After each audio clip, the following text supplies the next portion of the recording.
This is the Virtual Work Insider, and I'm Sasha Connor.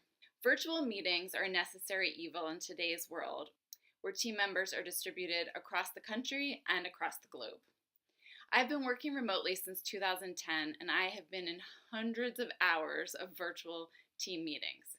Some great, but most not so great. Most are inefficient and lack inclusiveness. Virtual work success is predicated on planning and intention. So here are some tips to help you get the most out of your virtual meetings. I've divided this into 3 sections: before the meeting, during the meeting, and after the meeting. So here's how to think about before the meeting. You need to be really deliberate with your planning. So first, you need to think about what is the objective of your meeting and where will your audience and your team be located. And from that, you can decide which tools are most appropriate to use. So I use video conferencing a lot with a screen sharing capability as kind of my baseline for what my meetings are going to use. But if there's more collaborative work that needs to be done in the meeting, you'll have to think about what other software that you might need. So for example, do you need a brainstorming software where people who are distributed across different locations will be able to input their ideas, or that you'll be able to cluster ideas, move ideas around, enable voting on ideas.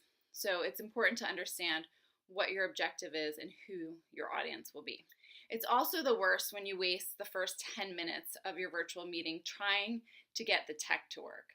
So understanding the technology tools ahead of time is super important. So schedule time in advance to test the tools, especially if you and your audience have never used it before. So make sure that your attendees know how to use it as well in advance. That might mean sending out instructions ahead of time as to how they should download the software or give it a test run in advance. You also want to make sure that all of your attendees have the information and the materials ahead of time. So it's the worst when the call starts and some people are having trouble with seeing the screen sharing, for example, and you have to then take the time in the meeting with all your attendees to then send the deck out to the people who can't view it. Just do that ahead of time as common practice. And also make sure that your materials have page numbers on them, because then as people are going through the presentation or the meeting, they'll more easily be able to follow along. Also think about your time zones when you're scheduling the meeting. Make sure that you're doing it at an appropriate time zone for the attendees. There have been so many times where people will put out an invite and not realize that they have attendees that are on the opposite coast or global that then won't be able to make the meeting. And lastly, but most importantly, have a backup plan. Think about what you're going to do if your first choice of technology tools does not work, because in most cases that can and will happen. So think about in advance, what are you going to do? Are you going to move the meeting to a conference call? Are you going to move the meeting to a different kind of web conferencing? Have that backup information available at your fingertips so that if something goes wrong at the beginning of the meeting, you can easily pivot. Here are some tips for during the meeting. The host should think about starting the meeting a couple minutes in advance of when the rest of the attendees will be there. That way, you'll know ahead of time if there's going to be an issue with your tech tools, and you'll be able to pivot to that backup plan we just talked about. Also, at the beginning of the meeting, the host or the leader should set the expectations for the meeting on how you're going to communicate in a virtual way. So talk about what the agenda is, how you're going to use the time. Talk about the backup plan in the case that the technology goes wrong. Talk about being present, having a point of view about multitasking during these virtual meetings. And talk about the use of mute.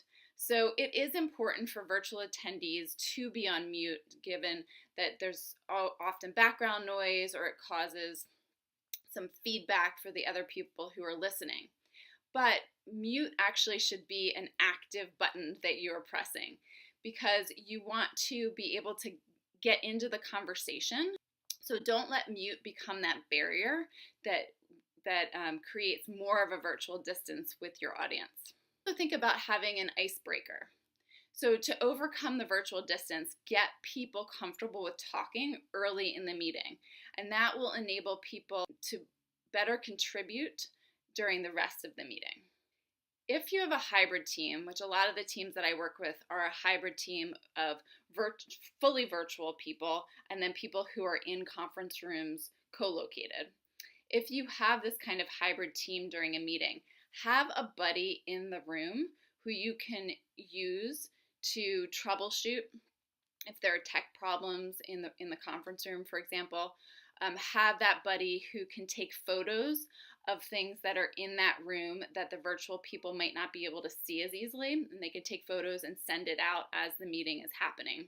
That buddy can also help with inclusion of the virtual team members. So that buddy in the room can help pull people into the conversation who are virtual, who might be having a hard time jumping in. A back channel is also a good idea, especially when you have these hybrid teams or a lot of remote participants. A back channel meeting through instant messenger or text where people can IM if they're having tech trouble getting into the call or hearing things. They can IM if they want to jump into the conversation and aren't able to find a time to jump in. I find video really important to have during the meeting because it allows you to see much more than what a typical conference call would allow you to see. So not only being able to see the emotions of the team members in your group, but also to see what's happening, especially if you're in a hybrid situation where you have a lot of co-located people in one room. I've had situations before where I've had senior leaders walk into a room and be there to listen, and I would have had no idea that that person entered the room had I not been on video. Same with people leaving the room. I've had people that I've been presenting to have to get up to take a call or walk out of the room. Again, I would have never known that that audience member left if it weren't for the video. Screen sharing during the meeting, super important. It helps the group stay engaged with the content. So practice it ahead of time, as we talked about before, and make sure you're able to share your visuals and your presentation with your virtual team members. Think about how to allow everyone to be heard. There's a time delay often in the audio with these virtual calls, so you need to be really deliberate about leaving the space and the time for people to be able to interject and get their opinion across. So think about also how you can pull that out of your team members, whether it's asking directly if they want to contribute to the conversation or just allowing a little bit of space and time after a question has come up. And then lastly, here are some tips for after the meeting. It's always important to recap your agreements and next steps from the meeting. Be sure to send out the files to everybody who was on the call and those who couldn't make the call so that you have a record of what was created in the session and what was discussed. And then lastly, get feedback. Your virtual meetings can only get better if you ask for feedback.